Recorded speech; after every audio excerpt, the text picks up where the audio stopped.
அன்பான உறவுகள் அனைவருக்கும் வணக்கம். இப்போ நம்ம என்ன பார்க்க போகிறோன்னு பார்த்தீங்கன்னா, என்னடா அக்கா விதவிதமாக சுண்டல் எடுத்து வச்சுருக்காங்கன்னு பார்க்குறீங்களா? இதில் ஒரு தோசை செய்யலான்னு தாங்க எடுத்து வச்சுருக்கேன். இது வெயிட் லாஸ்க்கு நல்லது, ஹார்ட் பேஷண்ட்டுக்கு நல்லது, எப்பயும் சொல்கிற டைலாக் தான். என்ன பண்ணுறது, அப்புறம் சொன்னாலும் அதை சொல்லணும் இல்லைங்களா, என்னென்ன பலன் இருக்குன்னு. இது நம்ம எப்படி எப்படியோ சாப்பிட்றதுக்கு இப்படி சாப்பிட்டா நல்லா தானே இருக்கும். கொள்ளு பாருங்கள், நான் வந்து அரை கிளாஸ் எடுத்துருக்கேன். அதுக்கப்புறம் சோயாபீன் அரை கிளாஸ் எடுத்துருக்கேன். அதுக்கப்புறம் கருப்பு பீன்ஸு அரை கிளாஸ் எடுத்துருக்கேன். அதுக்கப்புறம் பார்த்திங்கன்னா க்ரீன் பீன்ஸு ஒரு கிளாஸ் எடுத்துருக்கேன். இப்போ இவங்களெல்லாம் என்ன பண்ண போகிறேன்னு பார்த்தீங்கன்னா, தண்ணி ஊற்றி ஊற வைக்க போகிறேன். இவங்க ஃபுல்லாக ஊறினதும் 4 மணி நேரம் ஊறணும். அவங்க கூட எக்ஸ்ட்ரா பாசிப்பருப்பு.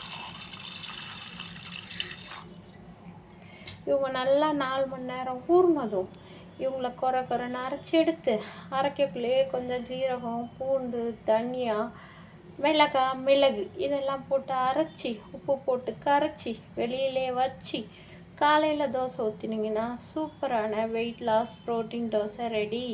சுகர் பேஷண்ட்டுக்கும் கொடுக்கலாம். இதில் வந்து நம்ம அரிசியே ஆட் பண்ணல. இந்த மாதிரி வீக்லி 2 days அப்பப்போ நம்ம புதுசாக ஒன்றும் டயட் ஃபாலோ பண்ண தேவையில்லைங்க. எப்பயுமே நம்ம சாப்பிட்ற சாப்பாடை ஹெல்த்தியாகவும் பயனுள்ளதாகவும் நம்ம சாப்பிட்டோன்னா தனியாக டயட்டே பண்ண தேவையில்ல. இப்போது நம்ம வீட்டில் எப்படி சமைக்கிறோங்கிறத நம்ம பிள்ளைங்க பார்ப்பாங்க. பார்த்துட்டு தானே எங்கள் அம்மா இப்படி செஞ்சாங்க, அதை செஞ்சாங்க அப்படின்னு சொல்லிட்டு நாளைக்கு அவங்க வீட்டில் போய் சமைச்சு சாப்பிடுவாங்க. என்னைய கேட்கலாம் நீங்கள், உங்கள் அம்மா உங்கள் வீட்டில் இதெல்லாம் சமைச்சாங்களா அப்படின்னு.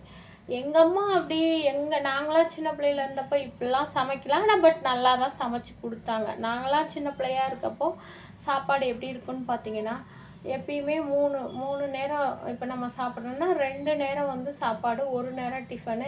அப்புறம் எங்கள் வீட்டிலலாம் 2 நேரமுமே காலையில் சாப்பாடு, காலையிலே சாப்பாடு, குழம்பு, ரசம், பொரியல் வச்சுருவாங்க. அது மதியானத்துக்கு சாப்பிட்டுப்போம். அப்புறம் நைட்டு ஈவினிங் எப்பயுமே பார்த்திங்கன்னா, எங்கள் ஊர் கிராமத்தில் பார்த்திங்கன்னா, நாங்கள் எப்பயுமே ரைஸ் சாப்பிடுவோம் குழந்தையா இருக்கப்போ. அது எப்படி இருக்குன்னா, அப்போ ஒரு புளியாங்காய் துவையல், வேப்பம்பூ பச்சடி, முருங்கைக்கீரை கூட்டு, அதுக்கப்புறம் வைநாரம் தலை சட்னி, இந்த மாதிரி புளியம்பூ கூட்டு, பருப்பு சட்னி, நெல்லிக்காய் கரைசல், புளிச்சக்கீரை, பொன்னாங்கண்ணி கீரை, அந்த மாதிரி மோஸ்ட்லி ஈவினிங்கில் பார்த்திங்கன்னா ரசம், ஸோ வெரைட்டி ஆஃப் சட்னியாக தான் இருக்கும். அந்த மாதிரி தான் நாங்கள் சாப்பிடுவோம்.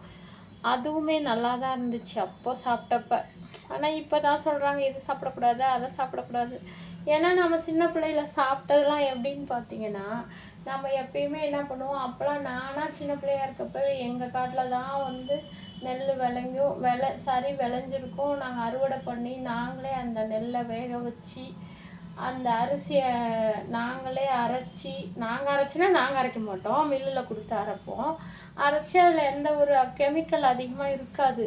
அப்போ நான் சின்ன பிள்ளையா இருக்கிறப்ப சாப்பாடை வடித்து அந்த கஞ்சியில் உப்பு போட்டு கொஞ்சோண்டு சாதம் போட்டு கரைச்சி அதுக்குள்ள லைட்டாக மோர் ஊற்றி வெங்காயம் போட்டு தருவாங்க அம்மா.